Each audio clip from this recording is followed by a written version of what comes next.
a separate panel for speaker, and you're in that panel as well. Oh, good. Well, welcome everyone. We do need to go ahead and get started because we've got Representative Jasmine Crockett first, and we've got so many exciting candidates to see. I'm just going to very briefly go through that. What we're doing tonight is a more meet and greet, a candidate spotlight. This isn't like a serious forum. We're not here to bust anyone's butts. It's going to be fun. And we're going to jump through a bunch of different candidates. We wanted to prioritize seeing everyone. So we're going to everyone's going to get a 90-second response for their questions. And it's going to be fun. And then at the end, we'll chitty chat again as well. So I'm actually going to go ahead and hand it off quite soon to Araceli if we have Representative Crockett on. Um, There. Oh, then you see on the bottom left of the screen is a QR code that will take you to our website where we have the schedule. If you scroll down on our website page, there's a schedule of all the different candidates we're having on tonight. So you can follow along as to who's talking on that schedule. And also there's a clickable link for each of the candidates. You can see their websites. So that's probably the easiest way for you to follow along with what's coming next. Who's going to be speaking up next is by following along on the schedule on the website. And again, we're putting the QR to the website and then the clickable links to the candidate web pages so that they're not going to actually spend a lot of time giving you guys their background really, right? We can do more following up on the candidates after this program. This is to meet all of the candidates, get a chance to meet everyone. I have not heard if is Jasmine on the call, do we know? I'm here. Okay, sweet. Then I'm going to hand it off all right now to Araceli, who is our moderator, Araceli Oquendo, who's the president of UTD Dems. Hi, Araceli. Hi, thank you so much. So with that, we'll begin with our first race. U.S. senators shape federal law, budgets, and national priorities that directly affect Texans. Our first question is, if elected, what is a single federal action you would prioritize in your first year in the Senate to improve the daily lives of Texans, and why that one? The question will go to Representative. All right. Thank you so much, Araceli, and thank you so much to the feds. For me, this was hard to boil it down to one, but I am going to say that the one thing that I would focus on would actually have to be reforming the courts. As we are going through and living through what some would describe as hell, a lot of this hell that has been rained down on us has been because of the Supreme Court specifically. The unique thing about running for U.S. Senate versus being in the U.S. House is that the U.S. Senate is the only body that has actual oversight over the judiciary. We are the body that actually ends up having to confirm people to all courts, not just the Supreme Court. And so when you think about whether it is marriage equality, or when you think about diversity, equity, and inclusion, or when you think about the fact that there is immunity, or even this tariff situation that is causing our lives to be unaffordable, it all boils down to the Supreme Court. And ultimately, the last kind of trigger for me when I was entering this race was the fact that the Supreme Court, 4 days prior to the close of filing, decided that they would allow for the gerrymandered lines to go through. Gerrymandered lines that had been determined to be racially discriminatory by a Trump judge, and they decided that that was okay. And so I just think that we are losing all of our freedoms, whether it's reproductive or otherwise, specifically because of this court. And for me, I said it is time to rein them in. So I do serve on a task force. It is called the Supreme Court Task Force.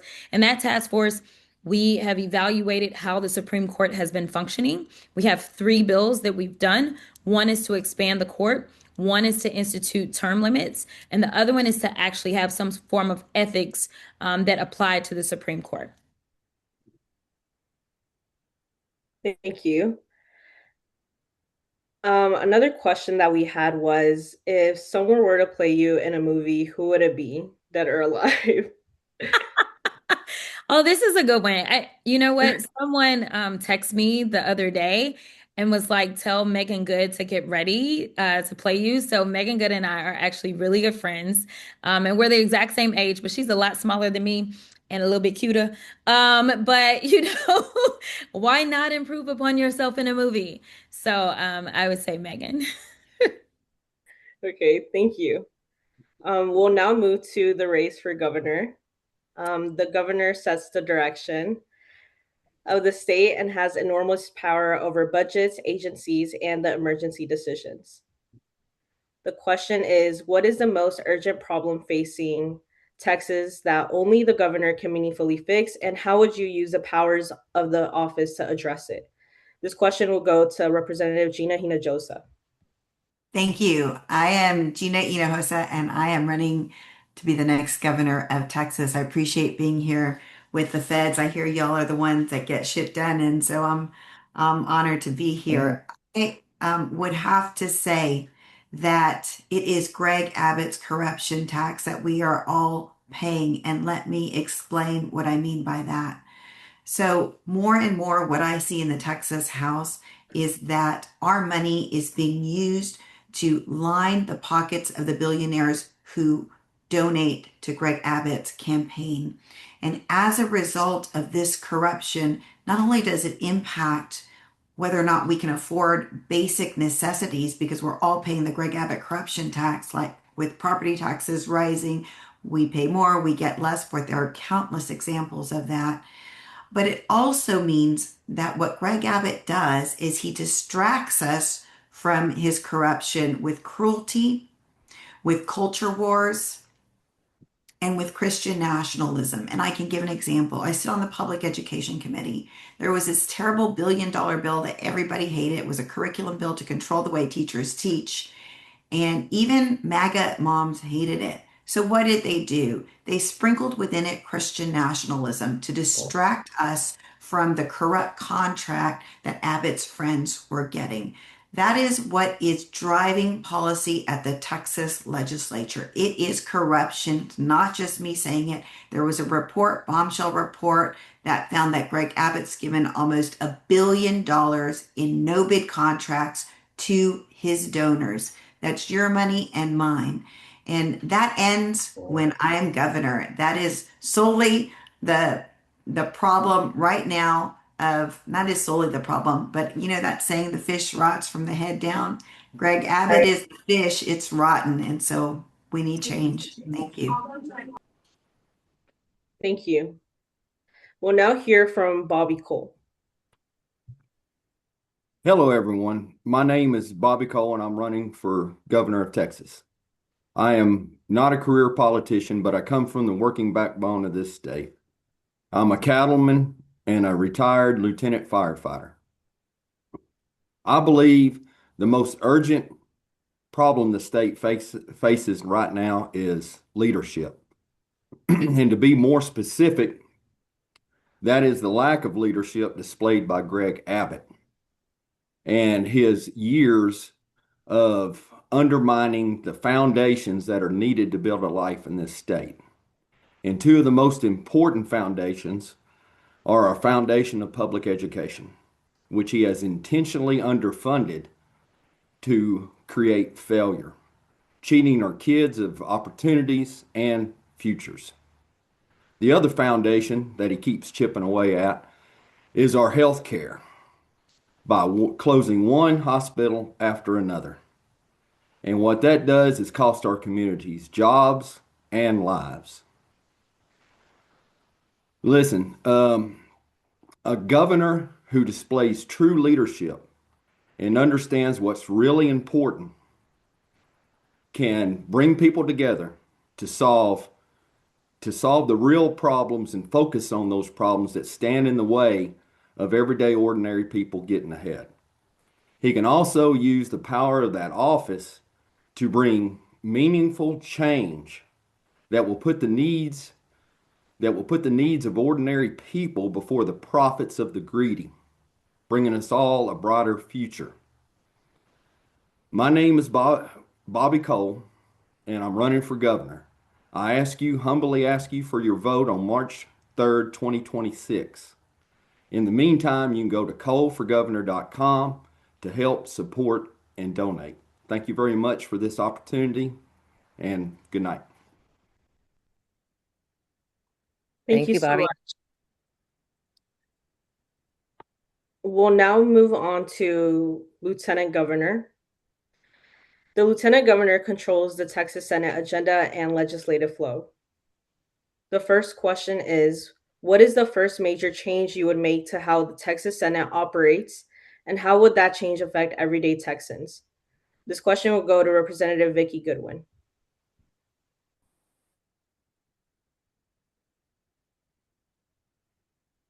Hi, Representative Goodwin.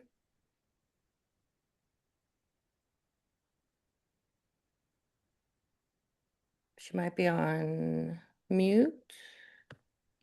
Hold on, I'm scrolling to see.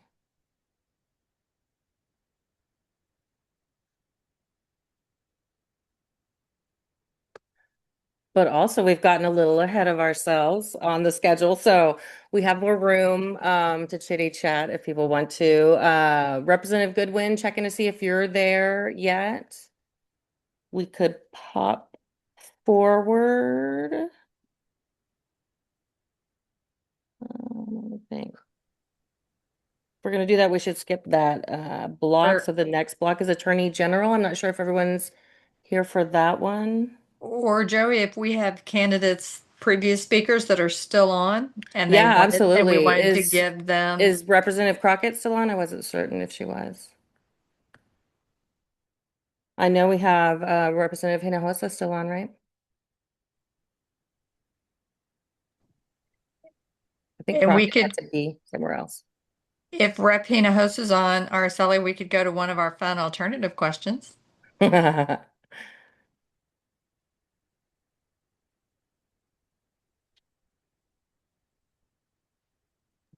Is she on here? No, I think she dropped. Okay.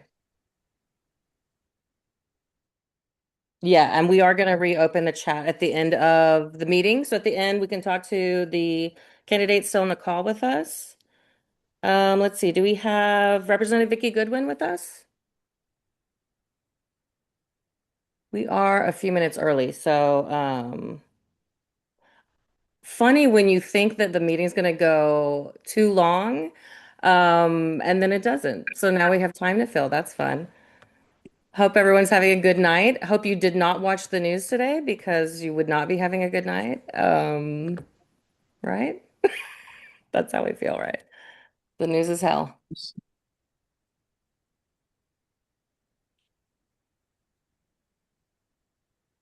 Should I get on? Okay. Nope. Here, I think that should be set up for you there. Wanted to thank you guys for doing this, organizing this. I really appreciate all the work that y'all put into this. Thanks, Angela. Are they going to know that Hi, Rep Goodwin. Up there. Hi. How are you? Good, good. I'm gonna hand it over. If you're ready, do you need a sec? Yeah, let's see. I know. We've jumped ahead a little. Appreciate you. Oh, okay. We have gotten ahead. Can you see me okay? This is not the best setup, but it happens. Okay. We've got Marcos Velis up next. Hey, Alan, how do I get the lights to stay on? Good question. You know what? While you're doing that, I can screen share really quickly and show everyone a slide. That would take a second. So we talked about the governor's race. We had Gina Hinojosa and Bobby Cole on. And now we're having the lieutenant governor's seat. We're going to talk to Representative Vicki Goodwin, and then we're going to talk to Marcos Velis. Let's go back to Rep Goodwin. Let me stop sharing. Okay, can you see me okay? Yep, and Araceli Oquendo, our moderator, is going to ask you the question. Araceli, I noticed you're on mute, so unmute yourself. There you go. The lieutenant governor controls the Texas Senate agenda and legislative flow. The question is, what is the first major change you would make to how the Texas Senate operates, and how would that change affect everyday Texans? Okay. So I'm Vicki Goodwin. I apologize for the not so great setting that I'm in, but I'm actually at a house party with Representative Gene Wu in his home in Houston. So here I am. I'm a state representative in my fourth term. I have seen Dan Patrick and how he runs the Senate up close and personal, and it is time for change. as lieutenant governor, it's really not the process so much, it's the agenda. Setting the right agenda to support our public schools, not to send our public tax dollars to private schools, to make sure people can get the health care that they need without affordably, housing affordability, and water. So the lieutenant governor has the opportunity to set the agenda and to select the committee chairs. So I will meet with the senators. I've already worked with these senators, including Senator West, Senator Zaffarini. We have passed bills together, Senator Alvarado and Eckhart, and I will see what their agenda is, and if it matches and they are the right person to get bills through their committees, then they will be on those committees. So that is the power of the lieutenant governor, being able to get the legislation passed. We will do things like increase the minimum wage, make sure people are able to afford to live in the state of Texas, make sure our kids are getting the best education possible. It will be a whole different Senate. And I think my experience in the House, I have built relationships over these last 7.5 years. I not only will be able to work with the senators, but I have a really close working relationship with all the House Democratic members as well. And we are going to flip some seats. It is going to be a whole different legislature. In 2018, when I ran for the first time, I flipped my seat from Republican to Democrat. We are going to do the same thing in 2026. It is a very similar setting and environment where there's going to be a huge midterm turnout as a backlash to Trump and all the horrible things that he is doing. And I look so forward to working with people who are my colleagues now. I've also traveled all around the state to build relationships with people and organizations, and I'm just looking forward to serving as the lieutenant governor. Thank you. We also wanted to ask, how do you accomplish anything as lieutenant governor if the governor, House, and Senate are Republican? Oh my goodness, that's not going to happen, but I understand the question. Obviously, it takes a lot of strategy. So I have passed bills. I'm in the minority party, and to get things passed, you have to be able to work with your colleagues, whether they're in your party. There's always some common ground that you can find. I passed a mental health bill to expand access to a mental health treatment called 5NP with Senator Bob Hall. We probably don't agree on any policy except for that, but there's always some common ground that you can find. We will make sure that we are working on the priorities that the vast majority of Texans agree with, supporting our public schools, putting more money into our public schools. I will not pass a budget that includes even $1 towards private school vouchers. And that's going to be my one hill that I die on, and I will make it clear to the governor up front if it should be Abbott again. But I'm sure it is going to be Governor Hinojosa. Thank you. We'll now hear from Marcos Velez. The question was, what is the first major change you would make to how the Texas Senate operates, and how would that change affect everyday Texans? Do we have Marcos Velez on the call? Yes, We're ma'am. having a funny technical issue where everyone who is signed in using the link that I sent is signed in as my name. So if you will look on the participants list, you guys can all see that there's literally 10 Joey Cades in the call, which is hilarious because that means basically all of our candidates are listed as Joey Cade. So it's causing some confusion. It's hard for us to find who's up next. So So Marcos, Joey, I'd like to Marcos introduce Velez you. is here and Oh, he's great. ready. Welcome. Hey. So the first thing I would change is the priorities. Right now, the Texas Senate prioritizes what donors and corporate interests want protected. That's why bills that raise wages, lower housing costs, or reduce everyday expenses for working families never even get a vote. I know how the system works because I've taken it on directly. As Assistant Director for the United Steelworkers District 13, I go up against well-funded special interest every single day in the form of multinational corporations, and I win. We do it in a hostile environment with the odds stacked against us, and we still win by organizing working people and refusing to back down. I would bring the same mindset and energy to the Lieutenant Governor's office. The difference is simple. Under leadership, working family issues come first. Not donors, not corporate lobbyists, not special interest. Workers and working people would come first. Thank you. And the same question goes, how do you accomplish anything as Lieutenant Governor if the Governor, House, and Senate are Republican? Yeah, so look, I mean, that's a very realistic situation that we could encounter. The good thing is for me, I don't think I ever go into a situation where it's not a hostile environment. Very experienced in that. Again, one of the powers of lieutenant governor is you can gum up the works. They have to answer to their donors. Ultimately, I'll answer to the voters. And so we're going to make sure that we prioritize working people issues. And if we are dealing with a hostile environment, it won't be a foreign environment for me. Thank you. Thank you. Next, we'll move to the race for Attorney General. Well, we have time still. Let's not move just the second because we're a few minutes ahead. I'm not sure if we wanted to ask one of our silly questions. What are your New Year's resolutions? Yeah, do you have any New Year's resolutions of note, Marcos? Yeah, it's to drink less Coca-Cola. I drink way too much soda. So. Drinking a ginger ale as we speak. Have you seen the joke that people call those fridge cigarettes or something? No, but that's funny. There's we're laughing in the chat still about how many Joey Cades there are.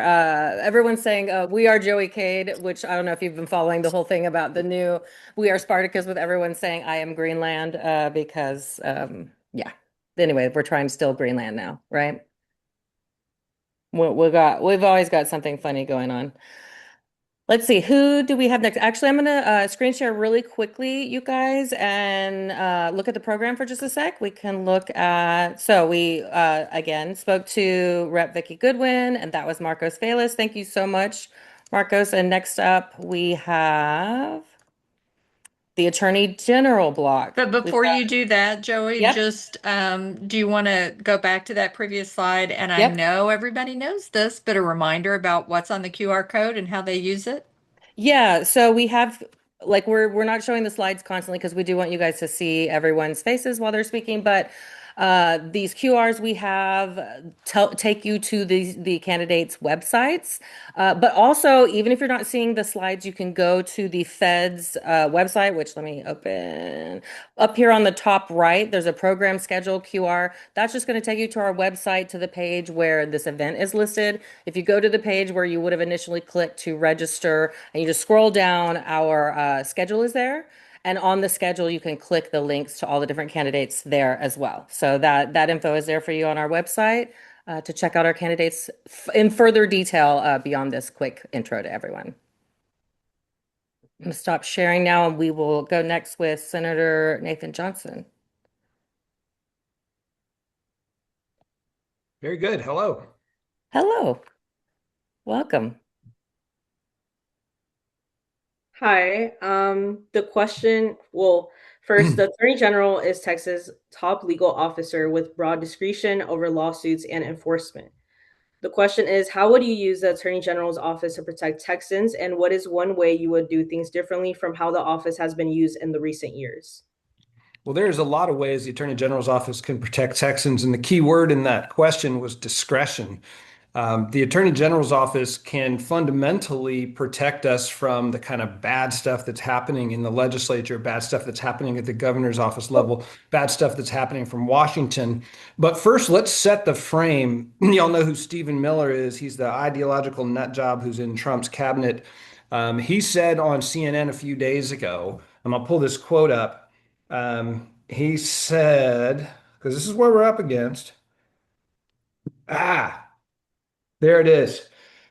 Stephen Miller said, "We live in a world, the real world, Jake Tapper, that is governed by strength, that is governed by force, that is governed by power. These are the iron laws of the world since the beginning of time. I am going to protect you from crazy like that.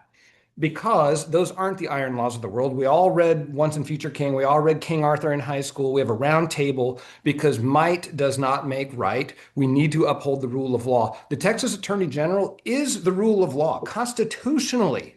The position of the state is the position that I take as Attorney General. It does not mean I defend Greg Abbott's bullshit. It does not mean I defend the illegal and constitutional laws passed by the legislature.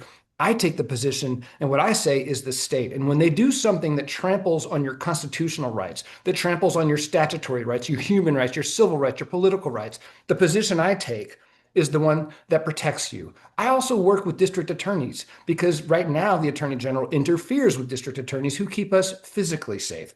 I also want to keep you safe from AI scams. I want to keep you safe from commercial predation. Those are the fundamental jobs of the Attorney General's office that was intended to be done all along, that used to be done, that's not being doing right now. I will use the power of the office to protect people from those kinds of threats. Oh, and what is something I would do differently? There's just so many things that I would do differently. Like I'd have a culture of service of the state instead of corruption, instead of self-promotion, instead of being a right-wing propaganda machine. But if there's one thing, one fundamental change the approach of the office from serving an ideology and a political machine, which is pretty much what the Paxton administration does, to serving the state. So it's a question of service. Serve a political machine or serve the people in the state of Texas. We can get into a billion different ways, and if we have time and we want to talk about it, I'm happy to talk about the specifics. But that's crucial. It starts from, what are we looking at here? What is the job of this office? And goes back to your first question, is to exercise your discretion, your power, and your authority, statutory and constitutional, to serve the people of this state. Paxton doesn't do that. I will. Thank you, Senator Johnson. Thank you. Hi, everybody. I also wanted to ask, what inspired you to run for this office? Oh, in large part, the impeachment trial itself. I had to sit through that thing for, I don't know, 2 weeks. We had to debate the rules for 2 weeks. We had to handle the press and gag requirements imposed by the lieutenant governor, which I didn't defy, but I did go online and talk about his illegal $3 million contribution. It wasn't his fault. It was the pro-Paxton group. But looking up close at the abuse of the office to see what he had done, how he had used the power, and then see how he uses it so destructively in every other way, there's the immediate reaction to not let this happen again. I voted to convict the guy 14 times because we had 14 counts of impeachment that showed how badly he had abused the office. But the flip side of all of that is that the office can be as powerfully good under the right leadership as it has been powerfully bad under Ken Paxton. And so learning more about what the office can do if the power is used correctly versus used incorrectly just impressed upon me the urgency of making this change. And when we look at it, it's also viable. We can flip this sucker. So there's a lot of reasons to go for it. Thank you, Senator Johnson. Thank Next you. up, we have Tony Box, who is also running for Attorney General. I will share, or I'll show our Attorney General slide in just a moment. After we've got Tony Box up next, and then we have Joe Jaworski. Hi, my name is Hi, Tony Box. Tony. Hi, how you doing? We've got a question for you. thank you. Araceli, do you mind repeating it? Yes. The question is, how would you use the Attorney General's office to protect Texans, and what is one way you would do things differently from how the office has been used in recent years? Yes, my name is Tony Box. I am running for Attorney General. I'm a career public service. I've worked in agencies such as the FBI as a special agent, the Department of Justice as a federal prosecutor, and more than 20 years as a United States Army officer. So I bring a career public service to this campaign. So one of the deals is one thing that I would do differently was I would be aggressive with suing parties who harm Texas.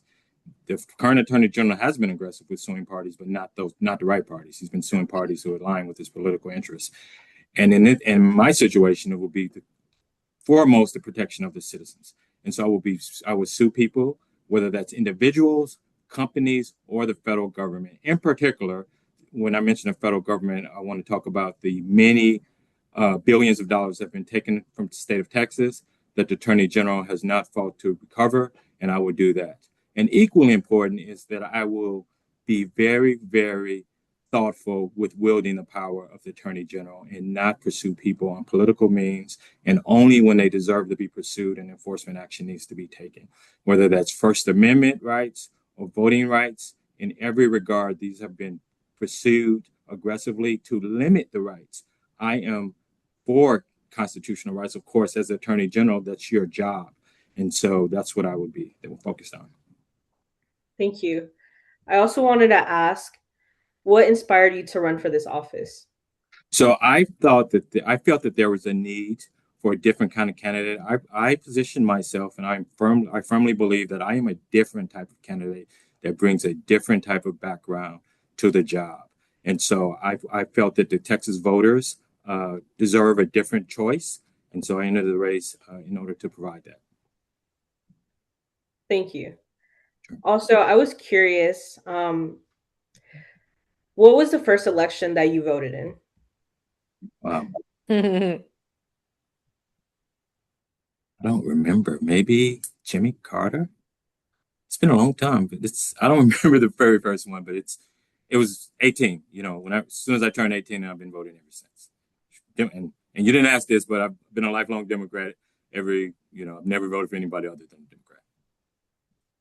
I'm sure there's lots of people on this call who wish that they could have voted for Carter. So congrats. That's cool if that was your first one. He's one of my heroes. Yeah, my Because of first how was incredibly Bill Clinton, so that's cool. ethical he was, how he carries himself. Yeah, exactly. Yeah. Next, well, thank you so much. Thank you all. Thank you. Next, we'll hear from Joe Jaworski. And the question is, again, how would you use the Attorney General's office to protect Texans? And what is one way you would do things differently from how the office has been used in recent years? Well, thanks, Araceli. Let me first say that I was Joey until about age 18. So, Joey, let me take a little bit of the heat off you. Thank you. Great seeing you, Dallas. Joe Jaworski, running to be your next Texas Attorney General.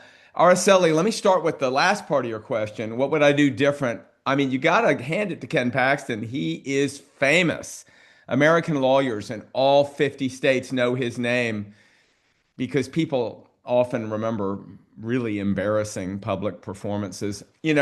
He's so bad because he has chased off a lot of great talent in the Office of Attorney General. You saw in the news recently that the Google settlement is going to yield a $156 million contingency fee to Norton Rose Fulbright. That's because Darren McClarty and Jeff Mateer left as whistleblowers because of Paxton's notorious conduct. So something that I will do different is hire and nourish the office with excellent trial lawyers, a diverse, population to be sure, and we will give them the tools they need to win, and we will let them lead, as opposed to farm this litigation out so that we lose hundreds of millions of dollars. What will I do with the Office of Attorney General to help Texans? Well, transformational divisions. There's going to be new ones, Araceli. I'm going to have a division of affordability. Believe it or not, that is the magic word right now, affordability, because the Republicans are going to tell you it's all about the Muslims or it's all about immigration or men going into girls' bathrooms. Let them do that. We will ridicule them with the real issue, the affordability of the American dream. The division of affordability at my office is going to use the law to make affording the American dream a priority. And what I'm talking about is young Texans. And we're going to represent the ratepayers at the Public Utility Commission so Encore doesn't continually crank the rates up. We are going to sue the state of Texas unless the legislature goes fully Democrat, which I intend that it do. But let's just say that we have to sue the state of Texas to end vouchers once and for all, and to make the legislature fully fund public education so that your local taxes go down so young couples can start a family and purchase a home. And how about this? Reverse the state's position, Araceli, in the lawsuit that is ominously entitled United States versus Students. This is the litigation that Ken Paxton colluded with Pam Bondi to end the Texas Dream Act. On day one, Araceli, it'll be my pleasure to reverse the state's position in the federal litigation and reinstate in-state tuition for Dreamers so that they have the same shot as all Texans. Thank you. What inspired you to run for this office? Well, I was former mayor of Galveston and I was tested sorely. And I stood in the fire to rebuild public housing for the working poor of Galveston. The wealthy and the racists didn't want them back, but if they left Galveston at a mandatory mayor's order to evacuate, when the coast is clear, Araceli, they deserve to come home. I'm seeing the same kind of meanness, bullying, and racism in Trump's America. Um, the government is lying to us. We can see what's happening with our own eyes. And so I want to run to stand up to bullies. Also, I'm a Democrat, always have been, because I believe what Bobby Kennedy said the night Martin Luther King Jr. was murdered. He said, we must rededicate ourselves to the proposition that government is to tame the savageness of man and make gentle the life of this world. Araceli, that's why I'm running. That's why I'm a Democrat. Thank you so much. And what are any New Year's resolutions that you may have? To spend more time with my daughter's dog. I love this dog. I swear to God, Mahali is like a 60-pound puppy, a black lab. Hi, Mahali. Here she comes. I love this dog, and I love taking her on walks. Now, Sasha lives at an apartment in the Midtown Houston, but she's over here tonight, and so I've got the dog. More of that. Show us. Yeah, Rosie was in the chat saying we have to see the dog or there's no dog. So, Are but you we do sure? actually also have to move on to the next Okay. speaker. Okay. Well, I'll tell you what. You go right ahead. I'm going to unblur. Yeah, we We're can going see to a take this dog. on the road, baby. Mahale. Oh, Mahale, sweetie. Hey, big fella. It's a girl. Hey, girl. Such a sweet Aw, puppy. thank you, Joe. She's a That's good one. awesome. You got it. Don't you love Zoom?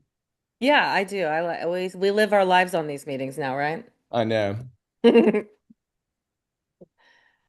Okay, next up. Oh, actually, next up is my turn. I'm going to take a couple minutes, you guys, to show. Thank you again, Joe. Really appreciate it. I'm going to show some slides. So we did just see, right, the Attorney General race. We had Senator Nathan Johnson. Thank you. Thank you, Joe Jaworski. Thank you, Tony Box. Appreciate all three of you. Again, you can find a link to their websites on our website. Just want to remind everyone the primary election is coming up, you guys, so much faster than we realize. Monday, February 3rd is the last day anyone can register to vote. And I don't know about you, but I cannot wait to vote on Tuesday, February 17th. I have had it on my phone for like 6 months already, the little countdown. So it is only days away now. Very exciting. And then we really need to push everyone, right, to vote early this time because the Dallas Republicans just made it so there will not be countywide voting on the election day. So Tuesday, March 3rd, you will not be able to vote countywide. You will need to vote at your precinct voting location, which most people do not know what that even refers to. So let's really push everyone this year to vote early Tuesday, February 17th to Friday, February 27th. And the hottest time to vote is the weekend vote.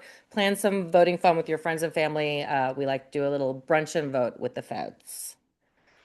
If you are not yet, please become a sustaining donor to Texas Democrats and to Dallas Democrats. You know, they're the ones on the ground building a grassroots movement.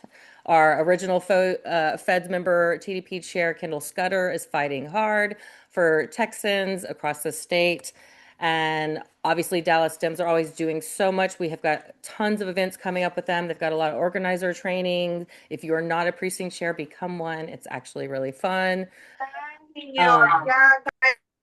And then I want to thank all the partners really quickly. We're all together here building DIM community. We're encouraging everyone to join your local clubs.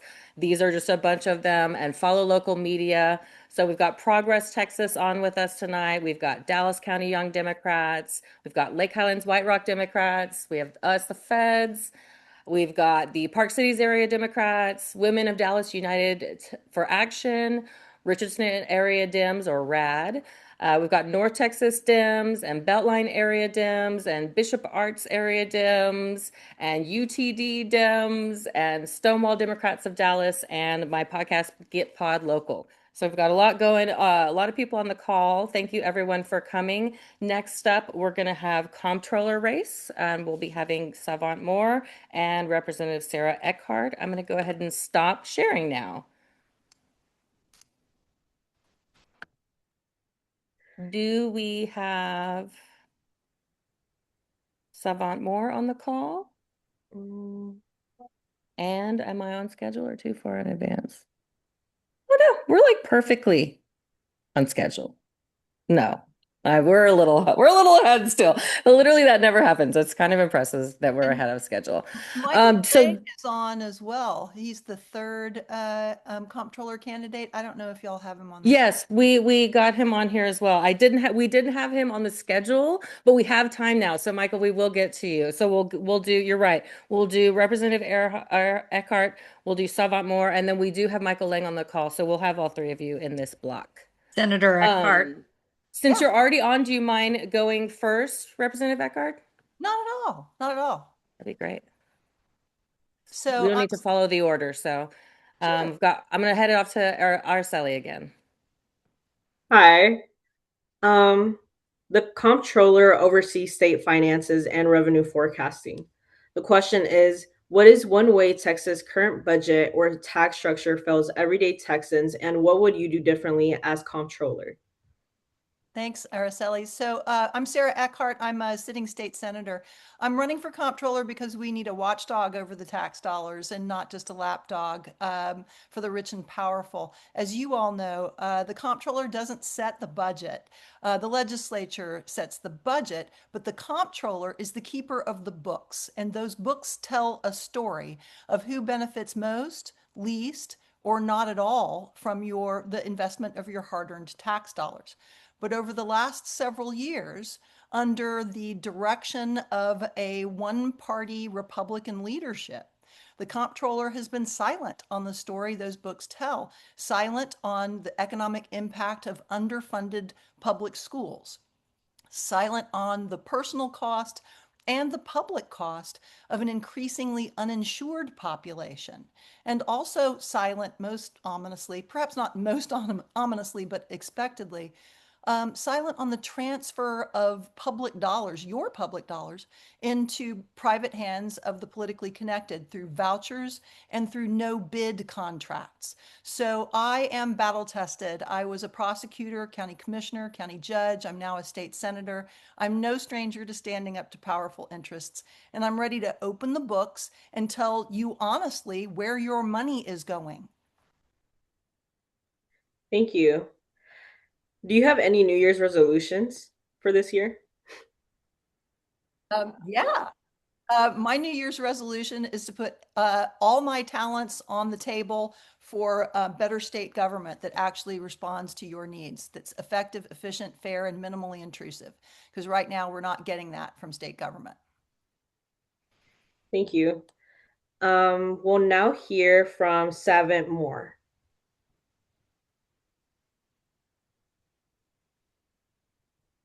I don't see Savant. And thank you, Senator Eckhart. I fixed it on our website, so it is accurate. And I got Michael Lang on there as well, so everyone's listed on the website. Great. Yes, thank you so much, Senator.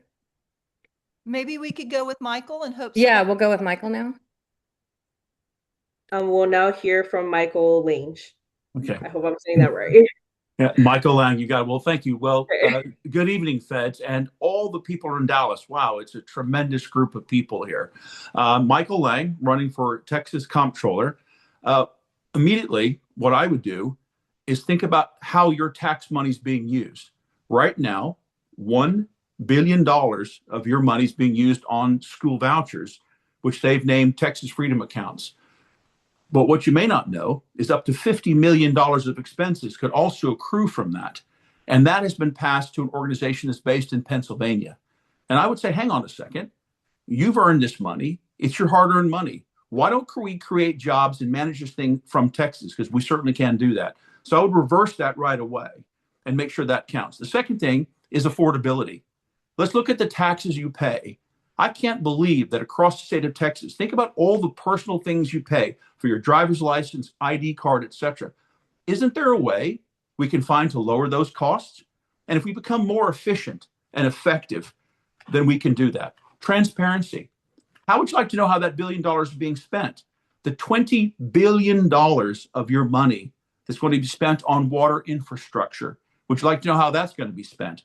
Why not set up a transparency commission? What I would do is not just sit in Austin, but if I'm allowed to be your comptroller, I will travel around Texas on a regular basis, showing you how your money is being used, because it's critical for us. Another thing to think about is value for money. How many of you believe right now the comptroller is giving you value for money? Do you think you're getting a best bang for your buck? The reason I'm running for comptroller is because I know we need a better comptroller. For 40 years, I've worked in the real business world and understand how to manage this type of money. Remember, the comptroller manages 3,000 people in over 30 offices. And how much money they oversee? Almost $338 billion of your money between federal and state. So I'm Michael Lang, running for state comptroller. Thank you very much. Thank you. What inspired you to run for this office? I've been a Democrat since I was 16 years old. I worked on my first campaign. I remember voting for Mark White in 1982. And I've always been impressed by how politics can make people's lives better. I'm the son of immigrants. My parents came to this country with no language and no money. And we've become Americans in Texas the hard way. We earned it, like many of you have done. But more importantly, to me, the Democratic Party is about people. And people say to me, Michael, you've got all this real world experience. You would manage the comptroller's office like a business. And I say, no, that's not true. Because in the business world, the bottom line is net profit. It's cold and it's hard, but that's not true. If you're going to be a servant leader for the people of Texas, the bottom line is the safety and the betterment of the people of Texas. What I would say to you is this, and why I'm inspired, is because every single decision I take with your hard-earned money, because it is your money, two questions have to be answered. Number one, does it make your life safer? Number two, does it make your life better? If the answer isn't yes to both questions, then I'm going to make sure a new solution's found. It's your money. It should work for you. You need a better comptroller, and Michael Lang can do that for you. Thank you so much for being here with us today. We'll now hear from Savant Moore. How you doing? How do I need to answer? Is there a question or I'm making a statement? The question is, what is one way Texas' current budget or tax structure fails everyday Texans? And what would you do differently as comptroller? All right, one way that it fails is our public education isn't fully funded. Right now, as you can see, I'm in my quarters up, but I'm a sixth grade teacher. I teach sixth grade and I see the resources aren't in our school. I'm also on the largest school board in Texas with a $2.5 billion budget, but yet the resources aren't in my school. I had to speak at a school board meeting just for my gifted and talented children to get a magnet program put in my under-resourced neighborhood that they call the hood, and then they removed it. And so now my son has to go to a boarding school in Massachusetts. Massachusetts has $20,000 per pupil that they're paying while we're spending $6,000.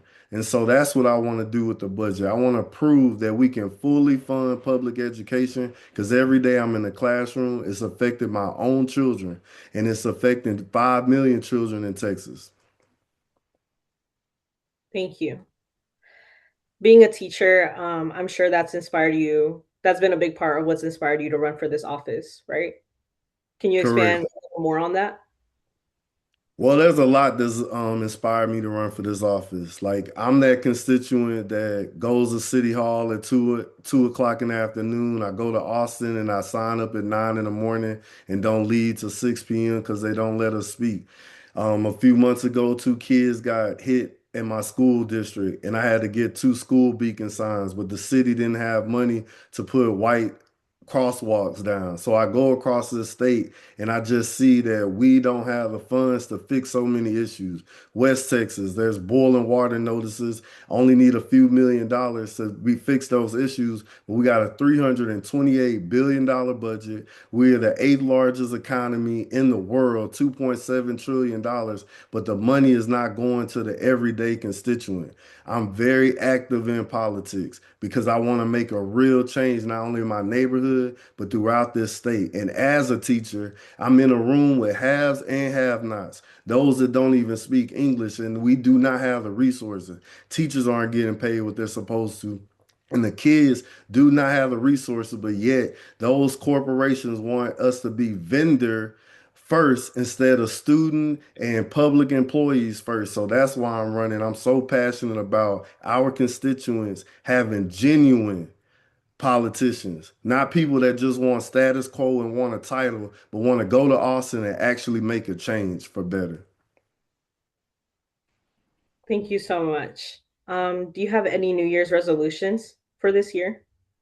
My New Year's resolution is to just be genuine to my commitment. I'm also a preacher, and I preached on Sunday. I told everyone, run your race, but finish it. Oftentimes we have a resolution, and then it's the second Sunday, and we're not committed to that. And so, regardless if I win, lose, or draw, I will always be committed to making Texas better. I say it's no pun intended, but I want Texas to know that it deserves more. So that's my resolution, to empower and give hope, because we've been hopeless for too long. It's been 26 years that Republicans have had this position. So my resolution is for March for me to win the primary, and then in November to make history with a Democrat winning for Texas Comptroller. So that's my resolution. Thank you so much. Next, we'll move to the Railroad Commission. The Railroad Commission regulates oil, gas, and energy in Texas. The question is, what is one change you would make to how Texas regulates energy to better protect Texans' health, safety, or long-term stability? Do we have Representative Joe Rosenthal ready?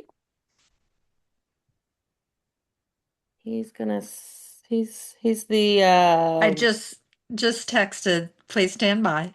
Oh, thank you.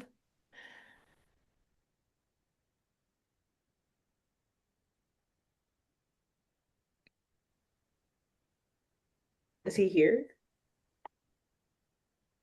I would guess he is one of the Joey Cades, if I'm honest. Okay. Oh, that's the problem. We gave the candidate. Let's give him just one moment. Okay. Joey, we got, some questions in the chat about the announcement you made about Election Day voting, if you want to say that again. Yeah, so the Dallas County Republican Party basically sued the elections board. I don't know what our elections office is called, but they basically tried to get it to where we would all have to do hand counting. I don't know if you heard about all that. It was a huge drama. Thankfully, they were shut down because that's nonsense and it literally wouldn't work. So that got shut down, but then they ended up continuing to come up with stupid reasons or stupid ideas. And so their new stupid idea, which ended up getting accepted, was that we will not have countywide voting on election day. So for years now, you've been able to vote anywhere in the county. So you could just, we kind of always go to the same place. We'll all go up to meet together and vote together at Samuel Grand or something. Well, you cannot do that anymore. For election day only, you're going to have to vote at your precinct polling location, which I will be honest, a lot of people don't even know where that is because it may be a church in your neighborhood or a school in your neighborhood. And it may be somewhere you've never voted at before.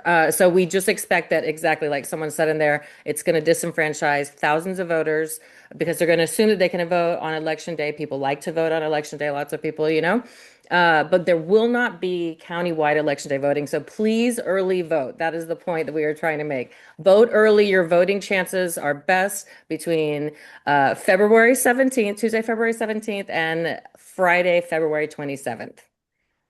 And Joey, I know you'll be sharing the deck, but I think you included a QR code for League of Women Voters. Great information I did, source. and I will show that screen again later when we get another break. I have another screen about voting. So yes. And Rep. Rosenthal will be here in just a minute. Cool. So thanks everybody for being patient and flexible. I did notice that we have well, I think some of the land, I know Jose is here, land commissioner wise, like we could jump to the next race. Okay. Hold on 1 second. We've got Jose Loya's on the call, is also, yeah, Benjamin Flores is on the call as well. So yes, so we do have both of the candidates. So land commissioner, we will do real next. We'll now move to the race for land commissioner. The land commissioner manages public lands, veterans, programs, and disaster recovery. The question is, what is one way the Land Commissioner's office could better serve the Texans that you believe is currently being overlooked? This question will first go to Councilman Benjamin Flores. Buenas noches, funky East Hello. Dallas Democrats. How are you all? Great. I apologize for the romantic setting. I'm here waiting to go into the next event, so I'm in the car. Councilman Benjamin Flores, and I'm running to be your next Texas Land Commissioner. So this is the little big office that most Texans don't know about. The big thing is that it manages what everybody knows as the permanent school fund, right? Well, it does that by creating revenue or generating revenue by managing all the state lands. Now, what people don't know is that by making more revenue that goes into that fund, it could help not only fund good teachers' pay, better school materials, any special programs, but it can also help with offsetting a little bit of your property taxes because there's a misconception that schools are only funded by property taxes. That is not 100% true. It comes from general revenue, property taxes, and the permanent school fund. And lastly, for those school districts in larger urban areas, it could also perhaps help if I manage it well enough with some of the recapture, right, to keep some of those dollars in your home areas. And that's an area that most Texans don't know that the general land office can affect. Thank you. What inspired you to run for this office? Man, can you give me a minute for this? Oh, yeah. So I've been running as a statewide candidate for about a year and a half. As you've introduced me as a councilman, I have been running. This is my third year as a councilman, interacting with my city residents, seeing how they're hurting. It really made me look at what the Texas legislature and the Republican leadership and Greg Abbott was doing to cities in general. So that's why initially I decided to run for governor. But as I was going around the state and I started meeting veterans, I started really seeing some of the lackings. And at the time I was thinking, hey, how can we help improve, for example, healthcare options in the Valley? Once Representative Hinojosa announced, I met with her and I told her that I would drop out of the race and I would endorse her and support her. It is my belief that purpose comes before pride. And I think if we want to help people, we have to win races. And if we want to win races, then we have to put the right people in those races. Thank you. What is something from your youth that made you want to fight for our values? My mom. Mm. She has to, she's, I say it often. She told me, no somos agachados.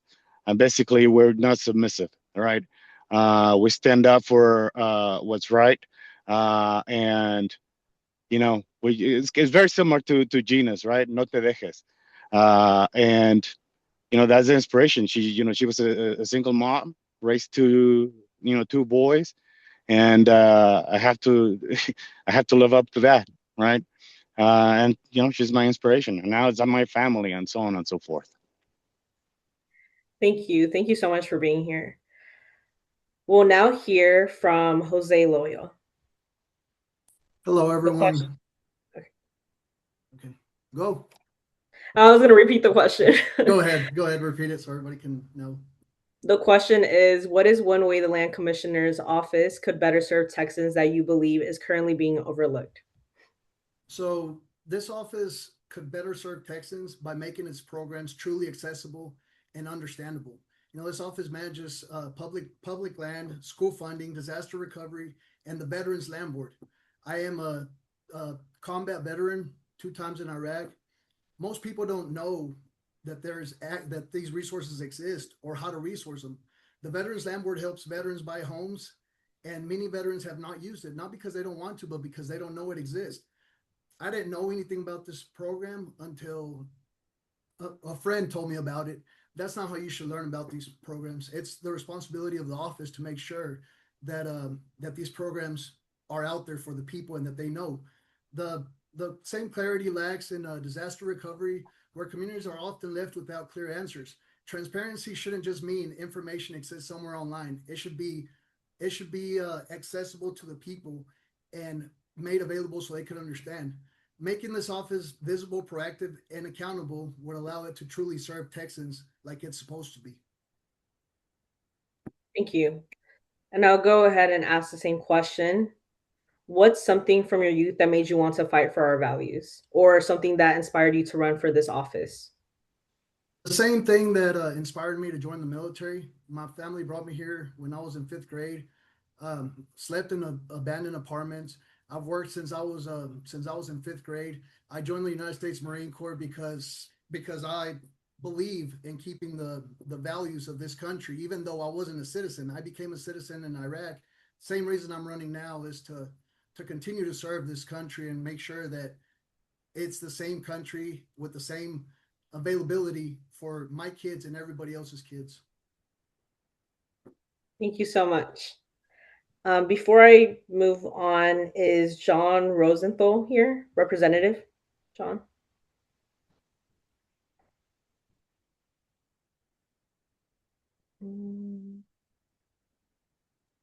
Yes, Rep. Rosenthal is here. And so I think he is ready to join us. Unfortunately, he's also named Joey Cade. So if we can rename him to John Rosenthal, that would be great. I don't know which one he is in order to do that. I know. But we'll work on that on the other side. But Rep. Rosenthal, we are ready for you if you are here.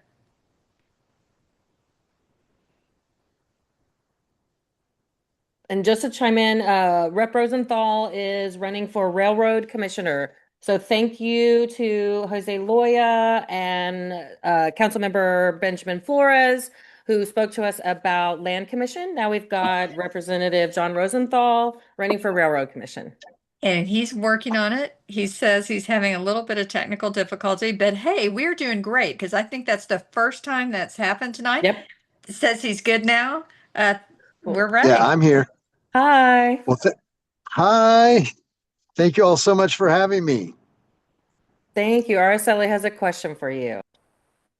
To start off, the Railroad Commission regulates oil, gas, and energy in Texas. So the question is, what is one change you would make to how Texas regulates energy to better protect Texans' health, safety, or long-term stability? So, perfect question. Thank you so much for that. I wish we had a lot more time because there's more than one thing to do, but the very first thing to do is to make your power more reliable and more affordable. So if anybody in this Zoom lost power during Winter Storm Uri, I'm here to tell you that that was because natural gas froze off in this state. And not only did we lose power, but it made all of our electric bills more expensive. So the very first thing I would do is make natural gas and the electricity we generate off of it more reliable and more affordable. And we can do that just by imposing the actual regulations that we're supposed to have now. Thank you. What inspired you to run for this office? Thank you so much. That's a great question. So I'm a career mechanical engineer. I've worked in oil and gas all of my adult life. And over 25 years in the industry. And now I'm in my 4th term as a state representative from Houston. I flipped a seat in 2018. So I represent, for those who know our area, Cypress and Katy. And people still look at me like this. They're like, you got elected as a Democrat out there? And I say, you bet I did. So that race was impossible. The people that tell me that need to just back off and let us run this race. So the inspiration is because of the environment that we have right now. Feels so much like it did 2016, 2017, except on steroids. It's a time for Democrats, y'all. And Democrats can win statewide. And just because this seat speaks to my experience, it speaks to my passion, and what more do you want? Subject matter expert that knows how to win an election. Y'all, let's go make this happen. Woo! Thank you so much for being with us. Thank Is there you all any very much. is there anything from your youth that inspired you to want to fight for our values? My whole upbringing. So I grew up in integrated environments. My dad was a teacher, and my mom was a Mary Kay lady. But we were always taught to be accepting and fair, and like, my dad was Jewish and my mom was Christian, and I was raised mostly Jewish. But the rule in our house was respect everybody, hate on no one, celebrate all the holidays together. And so, at a time when people are really being persecuted just for who they are and what they are, that was what inspired me to run in the first place. That's where my values come from, my upbringing, and I gotta give credit to my parents on that. And that's really why I'm here, y'all, to make a difference. Thank you. Thank you so much for being here with us today. Thank Next, you. we have the race for Agriculture Commissioner. The Agriculture Commissioner oversees food systems, rural economies, and consumer protections. Is Clayton Tucker here? Yeah, he's on. Yep. Okay. The question is, what will you do to lower grocery prices for struggling Texans? Yeah, so the short answer is bust monopolies. Look, y'all, monopolies have completely taken over the system. Four corporations control all of our meat. Two control all of our veggies and everything else. It doesn't matter what brands they are, it is always the monopolies that control things, and they are price gouging literally everyone from the farmers themselves to the grocery stores, and we're going to break them up, and that's what we're going to do. Thank you so much. What inspired you to run for this office? Ooh. Besides spite against the monopolies. So I would, so I spent a couple years living abroad, and my first week or two there, I felt like I was really detoxing. It was weird. It was like shakes, the sweats, nauseous the whole time. It was terrible. And I come back to the United States, and the moment I started eating processed food, I just got real sick. So even today, it's, if I eat something processed, 50-50 chance it doesn't end well for me. And that kind of got me down the rabbit hole of why is processed food making me sick? Why are all my farmer friends going out of business? And that is what led us all here today. Thank you. Do you have any New Year's resolutions? Mostly just kick some ass. Yeah. So, look, I'm not going to lie. My whole personal life and everything else is basically on pause until November. So ass kicking is the only thing I have planned for this entire year. It'll be fun. Thank you so Woo! What could go wrong? Besides, much. losing our entire democracy and elections and everything else. Yep. So no pressure, right? None at Yeah, all. exactly. I've been following you for years, Clayton, so I appreciate you running in this Oh, seat. It's very exciting well, to I have you in appreciate this y'all. race. This is a great event with a really good crowd. So this is fantastic. Thank you, Clayton. If you can hang on, we'll talk again at the end of the program as well. Perfect. I put my website in the Yep, we link or in saw the it. chat. So sign some of our petitions. Let us know what you care about. Thank you. And then next we have our judicial candidates. These courts make decisions that shape rights, access to justice, and how laws are applied.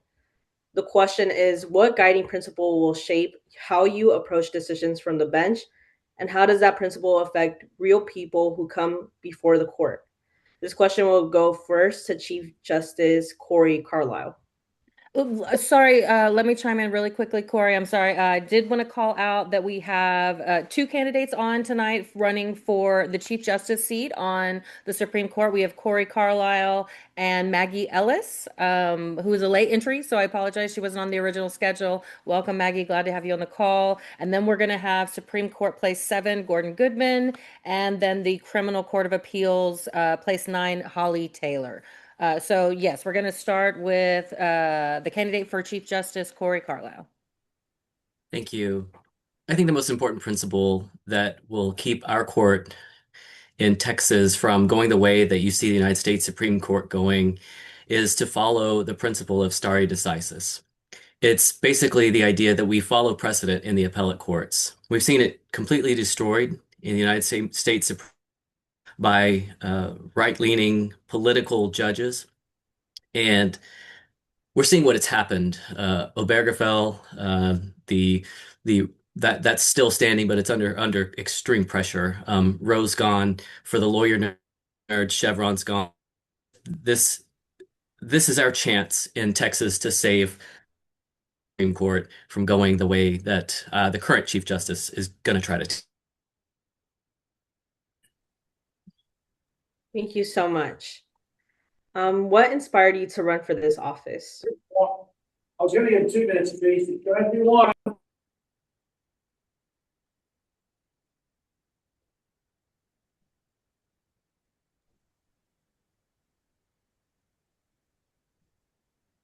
Hello, can you hear me? I'm still on. Is Oh, that there for you me? are. Good.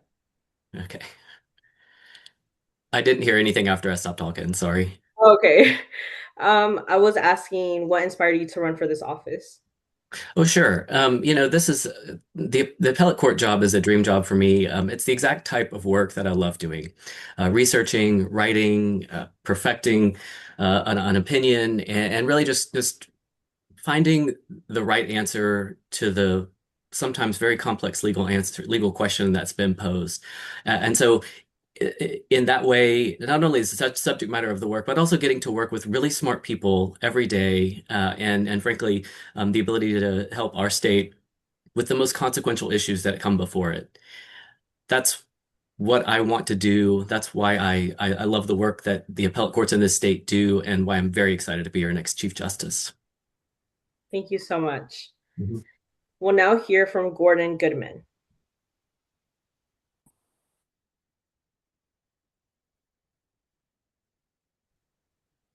Okay, can you hear me? Yes.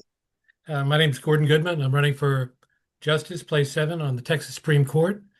And the things that I'm very much in support of is upholding the Texas Constitution and the U.S. Constitution, and especially with respect to those areas that touch on equal protection, due process, and civil rights.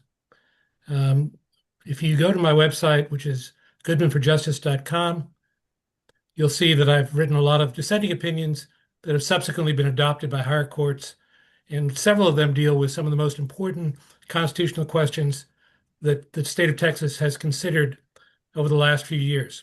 I served for 6 years on the First Court of Appeals. As a matter of fact, you are looking at the blue wave from 2018, and I hope that 2026 will be a repeat of that movement, but on a statewide level.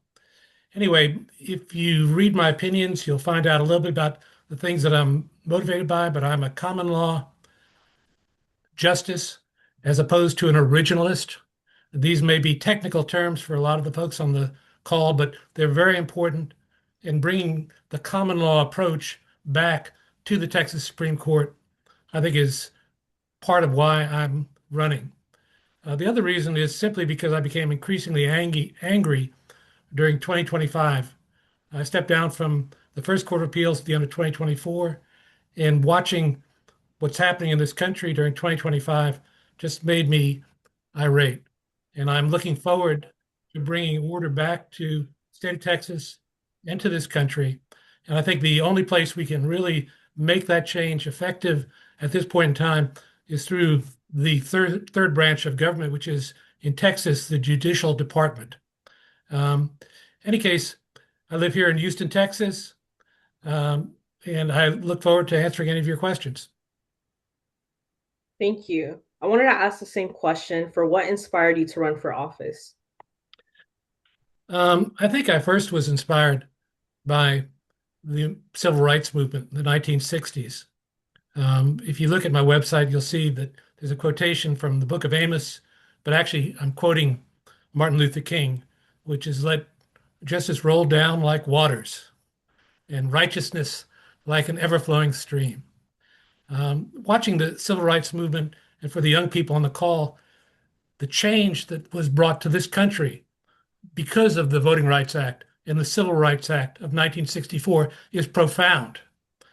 The idea that we could go back to the world that existed before those pieces of of landmark legislation is really distressing. And that's part of why I'm running for office. Thank you so much. We'll now hear from Holly Taylor. Oh, sorry. Let me, sorry to chime in. Can we do the Chief Justice seat as well? The one that we're fitting in that we didn't have on the schedule originally. It's my fault because it wasn't on the schedule, but we've got another candidate. We had Corey Carlisle earlier. We have another candidate for Chief Justice of the Supreme Court, who's Maggie Ellis, and I believe she is on the call. Yes, and thank you so much, Joy, for adding me to the call. Thank you so much for the Dallas area Democrats for giving me the opportunity to speak. I am Maggie Ellis. I'm Justice Maggie Ellis, and I'm running for Chief Justice of the Texas Supreme Court. I believe right now our separation of powers is eroding and our rule of law is under attack. I believe deeply in what our courts are supposed to be, steady, independent, and grounded in the rule of law. I believe in following precedent. As Corey said earlier, stare decisis is critical. It gives everyone the confidence in the courts, and we, more than anything, need confidence in our courts today.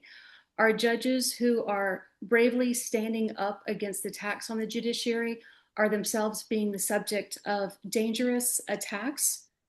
I look forward to serving on the Texas Supreme Court and bringing balance back to our courts and bringing the rule of law. And I think you might know that 90% of court cases that are decided by our Texas Supreme Court favor corporations over individuals.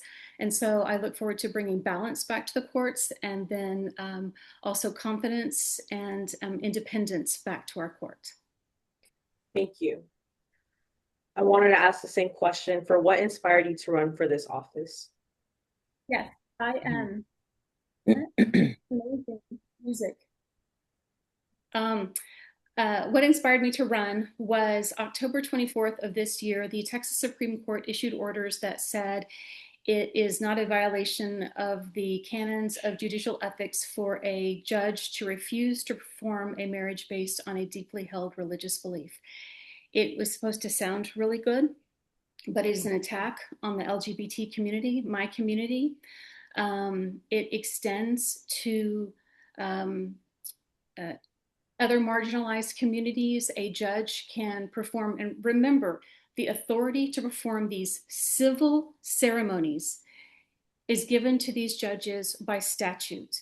So they can refuse to perform a marriage for a Jewish couple, a Muslim couple, a couple of color, an interracial couple. I believe it is a violation of our separation of church and state and a violation of our Constitution. And that was the reason that I jumped into the race. Thank you so much for being here with us today. Thank you. Thank you. We'll now hear from Holly Taylor. Hi, I'm Holly Taylor, and I'm running for the Texas Court of Criminal Appeals. What most people that I talk to don't know is that Texas has two Supreme Courts, and that the Texas Supreme Court only considers civil appeals at the highest level in Texas. Our Court of Criminal Appeals is our Supreme Court for criminal cases, and it considers issues all the time, setting precedent that impacts our rights and freedoms as Texans. I am a criminal defense attorney that spent over 17 years as a prosecutor, and I'm absolutely passionate about working to ensure that our courts treat everyone with dignity and humanity and stand up for the rule of law and the Constitution. And right now, when the rule of law is under attack, it is absolutely critical to have judges who have the courage to do that. Thank you. What is something from when you were a prosecutor that inspired you to run for this office? So I spent most of my career prosecuting violent criminals, murders, rapes, working to keep my community safe and stand up for victims. I also prosecuted government corruption. I was on the trial team that tried former Congressman Tom DeLay for money laundering. But over the last 5 years, I worked closely with the Conviction Integrity Unit in Travis County, working to investigate wrongful conviction claims through scientific process. And through that process, unfortunately, we discovered that we had wrongful convictions in our county. And what really hit me hard and was transformational for me is that I discovered that some of the cases that I had prosecuted originally years ago were actually wrongful convictions and that innocent people had gone to prison. And I worked very hard with my team to make those cases right. And I am passionate now about ensuring that everyone on our high court for criminal cases understands how the system can fail us and is dedicated to repairing the cracks in the foundation of our criminal justice system. Thank you. What's the first election that you voted in? And what advice do you have to the young voters that are going to be voting in this election?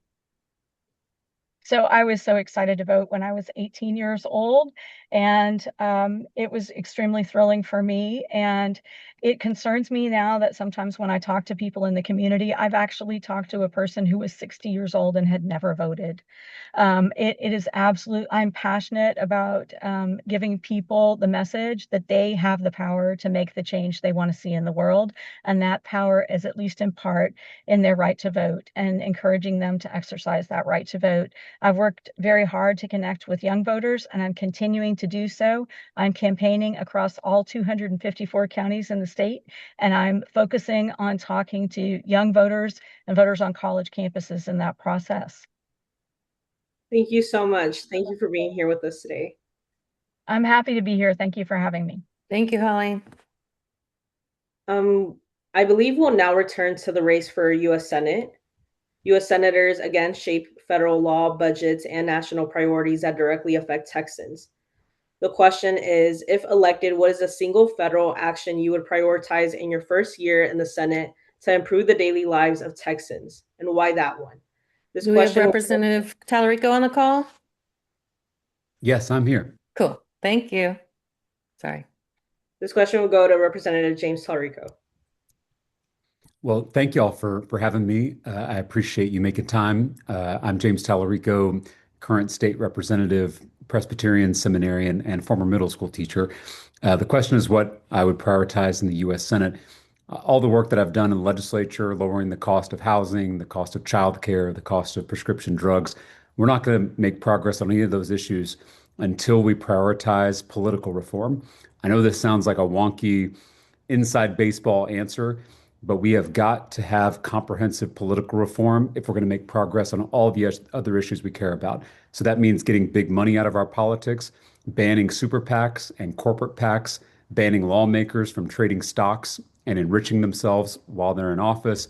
It means banning gerrymandering so we can have free and fair elections in every community across this country. And it requires making sure that every single lawmaker, every single member of Congress is required by law to host town halls in their communities. They actually hear from their voters, from their constituents. So this is the kind of reform that I think we need. And there are many other ideas that go along with this, but that's, I think, has to be a priority once we have a majority in the U.S. Senate. Thank you. Can you speak more about your experience of when you were a teacher and how you feel like that prepared you for running for Senate? Well, y'all know that before I was a politician, I was a public school teacher. I taught sixth grade language arts at Rhodes Middle School on the west side of San Antonio. I often joke that teaching middle school is the best preparation for politics. I learned so much about public service in the classroom, and my students are the reason I ran for office. They're the reasons I ran for the U.S. Or why I ran for the Texas House, and now why I'm running for the U.S. Senate. And the work that I did in the classroom informed my public service. It's why I fight so hard for our public schools, why I fight so hard for accessible health care, particularly accessible mental health care.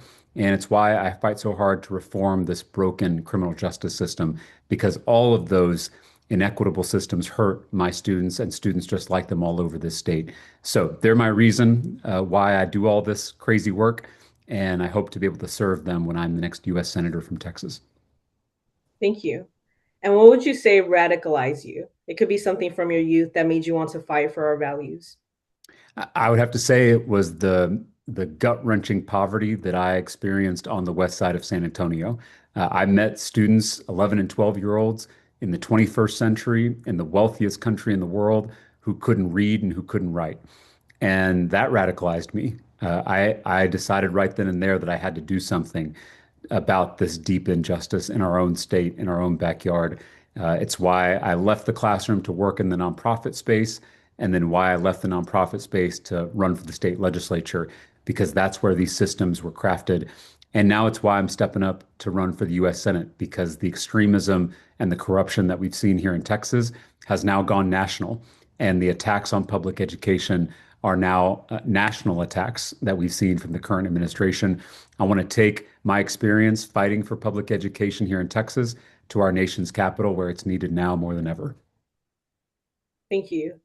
And what would you say to young voters who this might be their first time voting in an election, or might feel like their vote doesn't really matter? Well, I've been, campaigning for 4 months now in this Senate race. I've gone to every corner of this state, holding town halls and rallies from Beaumont to El Paso, from Amarillo to Brownsville. We were in Plano last night. We had 2,000 people show up for our town hall. And I've been shocked by the number of young people showing up at these events who say it's their first political event ever. And I think people are ready for a young person who's stepping up to run for the U.S. Senate. If I win this race, I will be the youngest U.S. Senator in America. So my fellow millennials, but also Gen Z, we're ready for a new generation to step up and lead this country into the future. And I've met young people who feel disillusioned by this broken, corrupt political system, and I don't blame them. The only thing I'm trying to convince them is that they have the power to change it. I've said before that you may not be interested in politics, but politics is interested in you. You may not care about politics, but your landlord cares about politics. Your insurance company cares about politics. Your boss at work cares about politics. And until you care about politics, they're going to keep using the political system to screw you over. Barbara Jordan, a great Texan, had this great quote where she said, "If you're not at the table, you're on the menu." And if young people are not at the table in 2026, we will be on the menu again in 2027. Thank you. And for one question that I'm really curious about is who would play you in the movie version of your life and why? It can be living or No, dead. that is a great question. I'm trying to think of Austin actors because I'm from Central Texas, from Round Rock, and I want him to be a local actor. He may be a little too old these days to play me, given that I'm only 36. But I've always been a fan of Ethan Hawke. I have just been a fan of his work and a fan of how he conducts himself. And I would go one further. I would want Richard Linklater to direct the film. So I'll give you an actor and a director. Thank you so much. um, and do you have any New Year's resolutions for this year? Given that we're in the middle of this campaign, my resolution is to be more committed to my prayer life. I have always had a practice of praying every morning because it centers me. It allows me to have a moment of quiet and a moment of gratitude before a long day. But it gets harder and harder to maintain that ritual in the heat of a campaign. But my New Year's resolution is to try to commit myself to that practice of prayer, and I think it'll be necessary as this campaign heats up in the primary and in the general. We have a long way to go, and we all have to take time to center ourselves in this work, whether you're religious or not. We need to commit ourselves to some kind of practice to make sure that we stay grounded and ensure we can sustain the hard work ahead. Thank you so much. Mm. Thank you, Representative Tallarico. We appreciate you so Thank you. much. Appreciate y'all. Thank you for all the work you do, and please reach out to our campaign if you have any questions, if you want to help. We're building a real movement here, and we'd be honored to have you. We absolutely will. We hope to have you back soon. Thank you. Would Thank you, love that. Representative Thank y'all. Talarico. See you soon. Thank you. Bye, Take y'all. care. Thank you, Araceli. That was wonderful. We actually have made it to the end of our speakers. Please, if there's any candidates who are on that we have missed, I apologize. Let us know. But I believe we got everyone that we had on the schedule, and a couple additions who joined us as well. So I believe we had everyone. I had more slides, but I don't really feel like slides are super important right now when we have other friends to talk to on the call. I did want to just very quickly show. Mention again the primary election, get your info there on League of Women Voters, and then to mention that we have this race that's coming up very, very quickly because it's a special election. The election day is actually January 31st for Taylor Rimmet, who's running for Senate, and follow the Fed's newsletter. We're going to have a piece in there for how to use the Reach app to help get out the vote for Taylor. That is a seat that we can flip, and that is this month. So exciting stuff.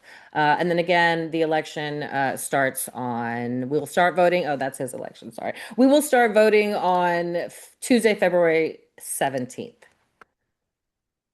Who do we still have on? I know we still have Clayton on. I see Holly Taylor's on. If anyone's still on, I want to hello hear everyone some and thank more you. actors in the movie of your life. I Holly know, I Taylor. know. We need more of those questions. The other thing I wanted to call out that most people probably aren't aware on the call is we have two watch parties going right now. So hello to everyone who's in the East Dallas watch party at Grace United Methodist. Hello, everyone. I heard there's like 50 or so people there. And then there's also 50 or so people at the Garland area DIMS event as well. So east of us. So hello, everyone. Thanks for coming. Really great turnout. I don't know if the people who are in those big watch parties, if any of you are on here, we'd love to see the people in the party. So show us your screen if you can. Um, since there are still people on, if anyone had, there were a bunch of questions in the chat. I'm not sure if there's anything we wanted to chime in for anyone else, but um, I actually feel bad that we don't have our very first candidates that we had speak on now because we've gotten through very quickly a whole bunch of content and we rushed a whole bunch at the very beginning there and had some technical issues. So I feel like the people who went first, I wish they were still here. We will have them again. Ooh, Holly Taylor would be played by an actress named Holly Taylor. Hey. She's a Canadian actress. She starred in the show Manifest, for example. Yeah, okay. Cool. Yeah, we've got the old East Dallas Democrats, and who else at that party? We've got old East Dallas Democrats, Feds, Beltline Dems, and North Texas Dems are all at that watch party in East Dallas. Ooh, Savant Moore is going to have Denzel Washington play him. I love that. Hey, Joey Cade, number one, could I have 10 seconds? Yeah, absolutely. Hey, so thank you guys so much for joining the Zoom. Thank you Thank guys you, for having me. It Marcos. means a lot. I actually I had a podcast that featured me, came out today. It's called Left Reckoning. Mhm. If you scroll all the way to the 59-minute mark, it gives you a very good view of where I stand on my views and on issues. And so it's called Left Reckoning, and it's on YouTube. It'd be amazing, mean a lot to me if people check it out. It's only about 10 minutes of commentary from 59 minutes on.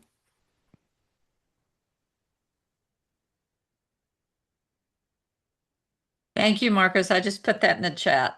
Oh, good. Left Reckoning. Thank you.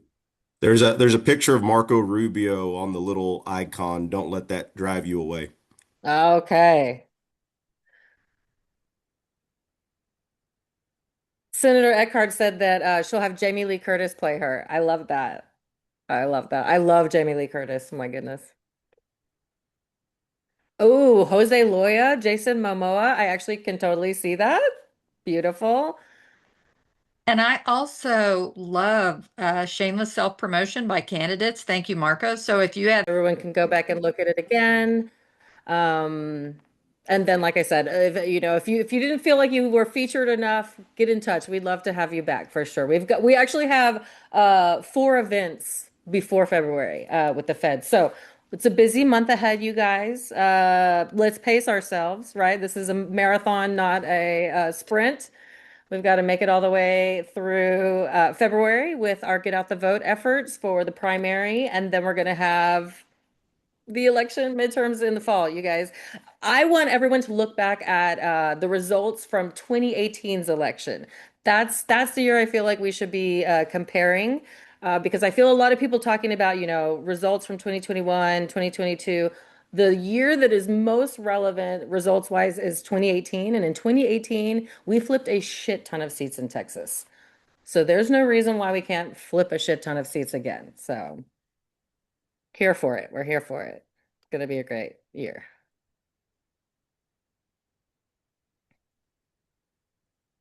Yeah, we do need a landslide. Thank you, Michael Lang. Thanks for coming. It was a pleasure.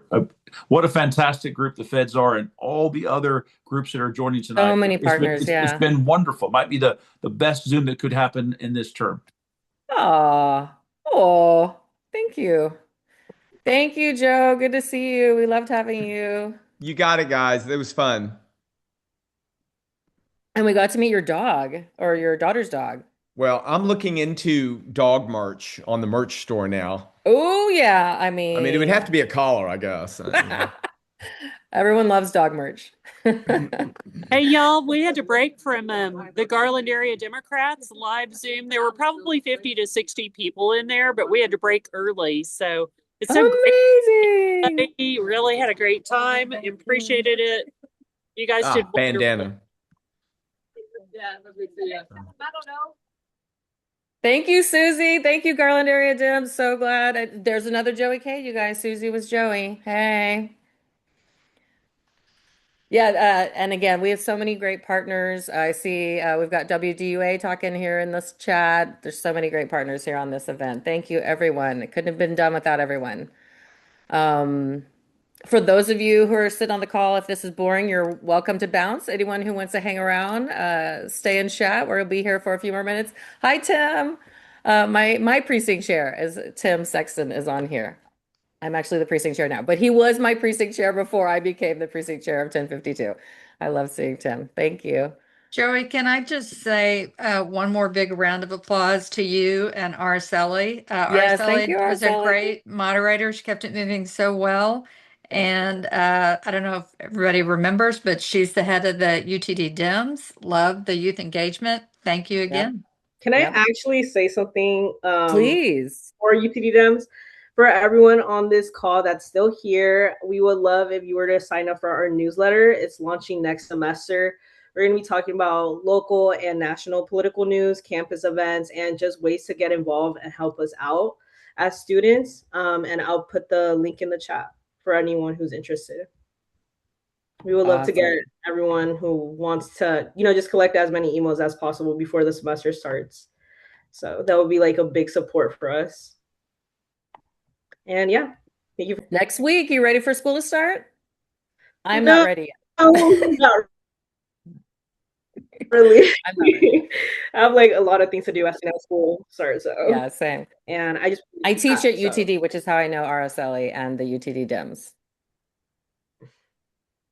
Hey, it's Michael again. One of the issues that came up with mail ballots recently was that please ask all your family and friends to double check and make sure their voter registration status is still active. And because some people realized they had not renewed it. So please make sure everyone, especially people who don't vote that often, double check their voter registration status. Thank you. Thank you.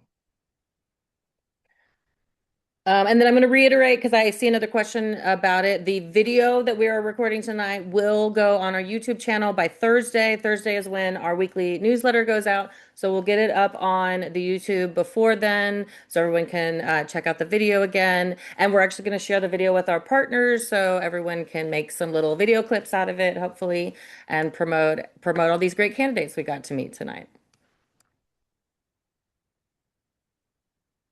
Yes, that's a good point someone just made that even though you need it, you also need to check that your information may change. So like go log into wherever you're registered, Dallas County, Collin County, wherever it may be, go check that not only is your registration say active, meaning that you are currently active as a registered voter, but also check because your precinct number could have changed. We had a lot of precinct change. We literally had hundreds of precinct changes just in Dallas County just this past month.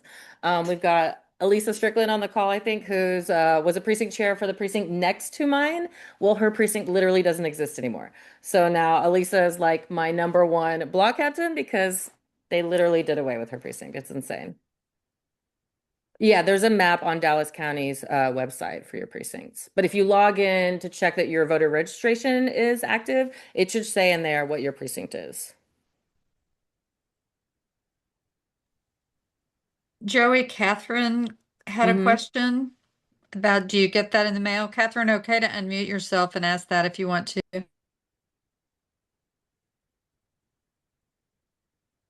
Just, yeah, do we already get an automatic, like, do we automatically get an updated card in the mail? Yeah, they come automatically. They come automatically it's every other January, I think it is. Is that right? I think it's every other January. But it does come automatically. You don't need to do anything to get your updated card.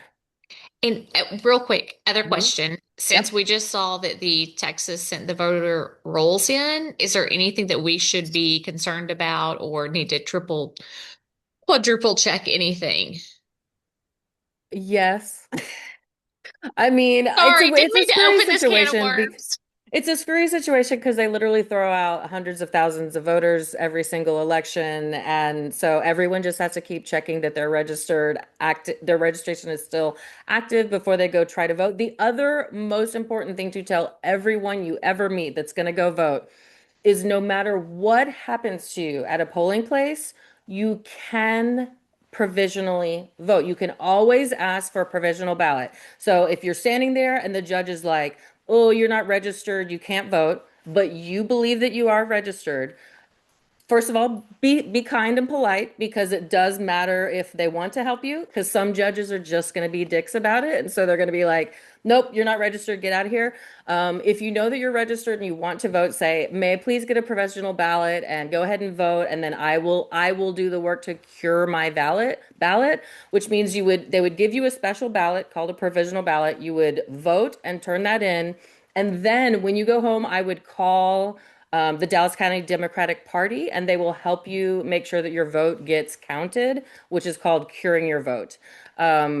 And that's something that Dallas Dems would help with faster than just calling the county elections office. You can do that and you should do that. You would want to report it to the county elections office, but the Dallas Dems party is super helpful with election issues. So I always recommend getting in touch with them. Thanks, Joey. Yep. Oh, cool. Someone said that we're going to get our new voter registration cards in the next few weeks, and it will be color orange this time. That's my favorite color, so I'm feeling really good about that. Hopefully orange registration card means we're going to flip the hell out of everything. Orange is like sunrise, right? That color. Thank you everyone for coming. It was really great. Great night. If anyone has any more questions about voting or anything, happy to answer questions. The program has completed, so if you want to bounce off, you are also welcome to do that. Leave it open a few more minutes in case anyone has questions, and then we'll shut her down around 8:20.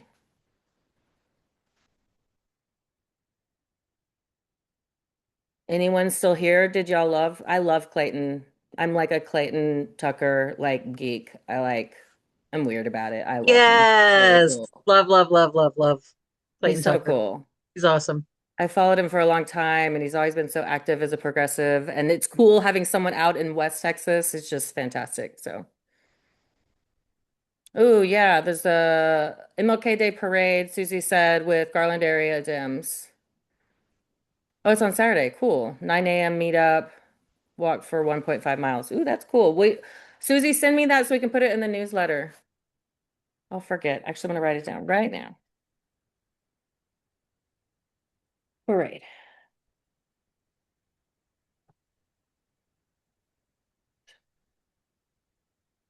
Joey, what do you teach at UTD? I teach producing. I've been a producer in live action, visual effects, animation Ooh, for decades. And so I teach young people how to become producers, and I love it. I love it. It's really fun. yeah, Yeah. very cool. They are definitely the future. Thank goodness. Yes, They, yeah, they're going to be amazing. that's good to hear. Yeah. I'm ready for them to take the wheel. Take the wheel, y'all. Take it away from the old orange guy in the White House. Just take it away. Who made the comment about ageism when you identify your first vote? Because that Yeah, I don't cracked know. me. I don't It remember who it was cracked who me said up it. because I was like, I voted in in 1980 was the first time I could vote, and I voted for John Anderson, the independent, not Oh, Jimmy. Yeah, not Jimmy Carter, not Ronald Reagan for sure. I mean, I no knew I way. Oh, wasn't going yeah. to vote for him, but I voted for John Anderson. So, yeah, that went well. He probably got 5 votes. Still, you were exercising your democratic I right. Well done. was. I was learning the ropes. Joey, I was collecting signatures a few years ago to get on the ballot. And Hmm. it's in Lampasas County, knocking on doors.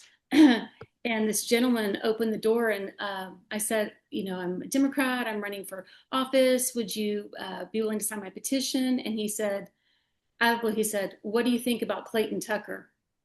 And I said, I think he's amazing. I think he's done amazing things for Lampasas County, for the rural caucus. He started the progressive caucus. I said, I think he's incredible. This was several years ago. And he said, he's my son. I'll sign your petition.